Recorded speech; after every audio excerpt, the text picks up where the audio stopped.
You know, New Orleans has Mardi Gras, Miami has the Dr. Martin Luther King Parade. It is a thing that everyone waits on every year. The Dr. Martin Luther King Parade and Festivities Committee was formed after the untimely death of Dr. King. Dr. Preston Marshall, who was the founder, also had one of his most dearest trusted confidants, Lady Jenkins. They decided to actually make contact with the King family and to go to Atlanta and meet with his widow and ask permission to do something that was groundbreaking at that time, which was to start a parade in his honor. After going to Atlanta, meeting with Mrs. King, who graciously gave her full support and permission, they returned to Miami and started the planning of the parade over 42 years ago.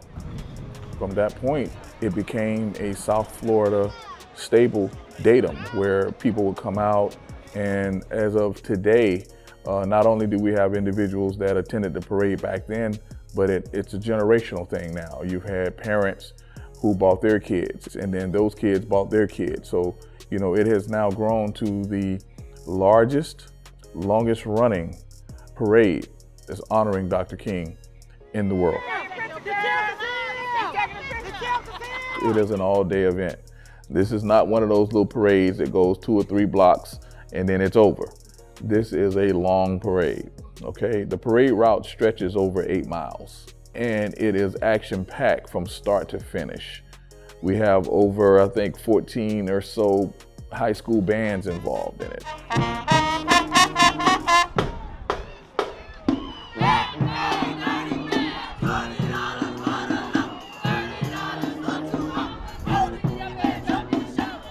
We have a Caribbean component where we have individuals from the Bahamas, the Junkanoo. We have, you know, individuals from Haiti, Jamaica.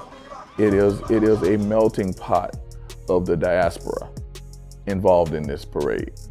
So for a person that's coming the first time, it is an opportunity for them to see the flavor of South Florida. Who stand on the warm threshold which leads into the palace of justice. One of the unintended consequences of the parade is it gave people an opportunity that day to participate in commerce. So during the parade, you have people with small businesses that come out and they're able to sell things. They're able to sell their clothing, they're able to sell food, you know, and it's the kind of thing that kind of developed over time, because initially it was kind of like unknown that what would happen. You know, just gonna have a parade, people stand up there and wave and that's it. No, it actually turned into a major day of commercial activity, which was a part of Dr. King's dream, to give people an opportunity to have that kind of impact from an economic level. Over 1 million people get an opportunity to view this parade.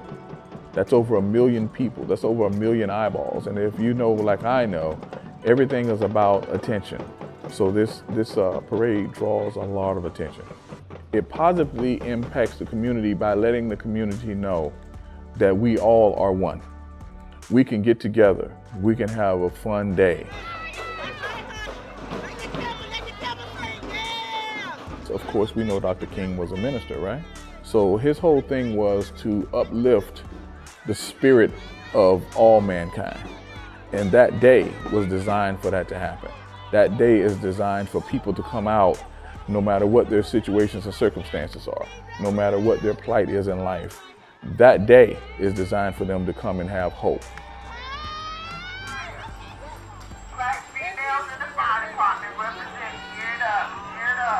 There's a common consensus in the Black community that, you know, Black people can't work together to do anything of any type of magnitude. But when they come out that day, they see nothing but Black faces.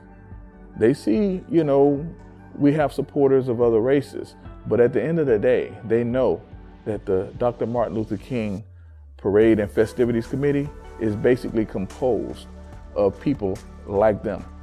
And they can organize and put together something of this magnitude, then anything is possible. So it gives them hope of what the future can hold.